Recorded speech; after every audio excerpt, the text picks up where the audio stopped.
There's a quote that I've always loved from Jeff Hammerbacher. You probably have no clue who that is, but he's one of the main architects behind the structure of Facebook's data system. Basically, he's the reason why anywhere in the world you can move around Facebook with all of that data and it comes at you super fast. You can only imagine how much they're storing and the type of architecture that it takes to move that data all around the world. So obviously a very intelligent guy. And in an interview with Business Week, he said, "The greatest minds of my generation spend their days thinking about how to make people click ads, and that sucks." End quote. I like it. For me, I relate because I must admit, I spent at least half of my software development career directly trying to get people to click on ads, and the other half tangentially trying to get people to click on ads. And I think most developers have a very similar experience. It makes me think of how human potential directs itself, how the greatest minds direct themselves where their environment will take them. You know, it just so happens that a lot of major companies, two in particular, Facebook and Google, and now Twitter, are very much dedicated to getting people to click on ads. I mean, that's where their revenue comes from. And if we go back in time a little bit, say back to around the time of World War II, the greatest minds in the world were thinking about how to make things that killed other people. I mean, you can just look at the fact that American scientific progress really took off after World War II when, through Project Paperclip, we got a whole bunch of Nazi scientists. Wernher von Braun probably being one of the most important, the father of our space program, you know, the rocket master. The reason why NASA is what it is and has been able to do the things that it's done during that time. You went from a Nazi to a hero, an American hero. And there were a lot more of them. And so it does bring up the idea that these minds were more than happy to participate in peaceful programs or in war programs. They were going to go in whichever direction the problem was. They're problem solvers. But what about the opportunity cost of a war like World War II? What about the 70 some odd million deaths? What about the minds that may have been in there? Among them, could one of them or their child have possibly been the person to cure cancer? Or to invent some amazing way of generating power so that the issues that we have are not here now? Or perhaps come up with some wonderful organizational structure that solved some issues in government and politics? Who knows? Who knows?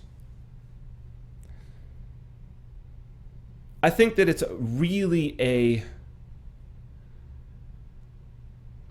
should be a big motivating factor to start thinking about the state in some very practical terms.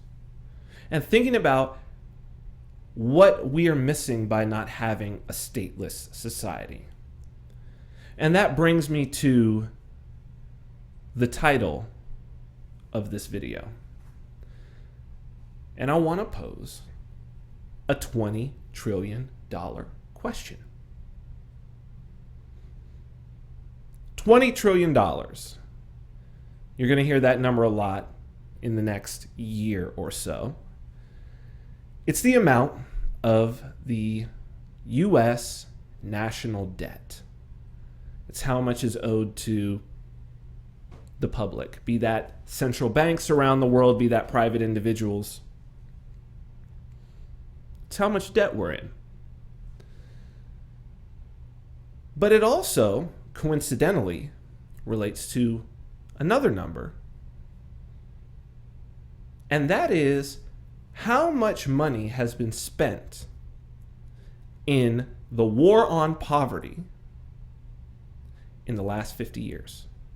Basically, first announced and initiated by Lyndon Johnson in 1965.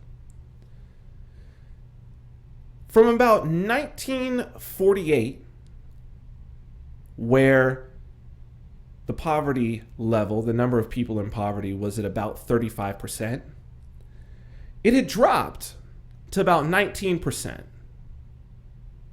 in 1965, when the war on poverty was announced. In 2 years, that drop continued, and it dropped to about 15%. 15% of the population of the United States in 1967 was living at or below the poverty level. They were in poverty. 50 years later, and $20 trillion later, I've seen some numbers that say it's 15 trillion. I've seen some that say it's 40 trillion. This is a federal, state, and municipal money spent on various programs. The poverty rate, the number of U.S. residents, citizens living in poverty, is 15%. Zero change. In fact, if you look at the graph over like the last 70 years, it basically, you see the drop right when the war on poverty is announced, and then you see this pretty even, it pops up, it pops down between, maybe 4% on either side, margin of error, and just kind of tracks along. 15 and 15. And like World War II, that's a heavy cost.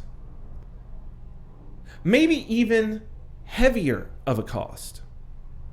Because World War II was a single generation. And I use the war on poverty as opposed to, say, the war on drugs or the war on terror. They're all the same. War is good reason for the state to spend. And in order for the state to spend, the state has to take. Or the state has to borrow. 20 trillion in debt, 20 trillion war on poverty. It could just be a coincidence. But the war on poverty is one where that just would seem to be a win-win situation, right? It's not like the war on drugs, where you would be like, well, that means we have to go after, and they have, non-harmful drugs like marijuana. We have to go after drug users, and they become criminals instead of, it's a medical issue. Or the war on terror, where it says, well, necessarily we have to give up our freedoms. Necessarily it brings on a surveillance state. And what really is terrorism? And we've seen these debates go. That's why I'm not using that. The war on poverty would seem to be one that everyone can get on board with, right? No one wants to see people in poverty. No one. Everyone would think, well, I'm benefited by poverty ending. And that's the seductive part about a program like that, about a state program following that sort of vibe and that mentality. And it's probably the reason why it's lasted so long without anybody really questioning it in the way that they question the war on drugs or the war on terror. But in my own family even, I have seen the greatest minds, or at least great minds, very intelligent people, thinking about how to either start or change around government programs within this greater war on poverty situation for 50 years because there's money there. $20 trillion to not move the needle. And the idea still that after 50 years and $20 trillion, the needle hasn't moved because, well, we just haven't found the right combination. Now, that may be true. That may very well be true. But what was the true cost? Forget about how $20 trillion may have been used, because it's relatively dispersed, right? Forget about that. But forget about how many individuals were thinking about this particular problem as opposed to another. To go back and use the World War II metaphor, this is the V-2 rocket. And if Wernher von Braun is thinking of the V-2 rocket for the rest of his life, perhaps there's never a man on the moon. Perhaps there is no NASA. What did we lose? That's the $20 trillion question.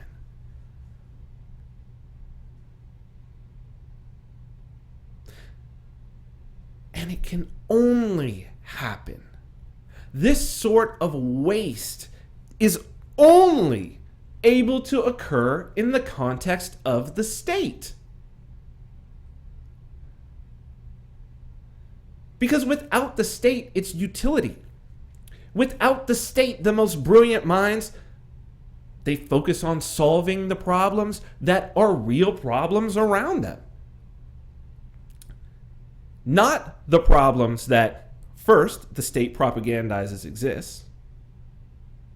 And second off, the state throws money that has nothing to do with the free market at them. And obviously, when you think $20 trillion and 50 years and the needle doesn't move and no one is held accountable. People working on this problem for 50 years and nobody says, hey buddy, in the last 20 years you haven't moved the needle. Maybe we need to stop paying you. As a matter of fact, it's the opposite. There's no penalty for being wrong. None.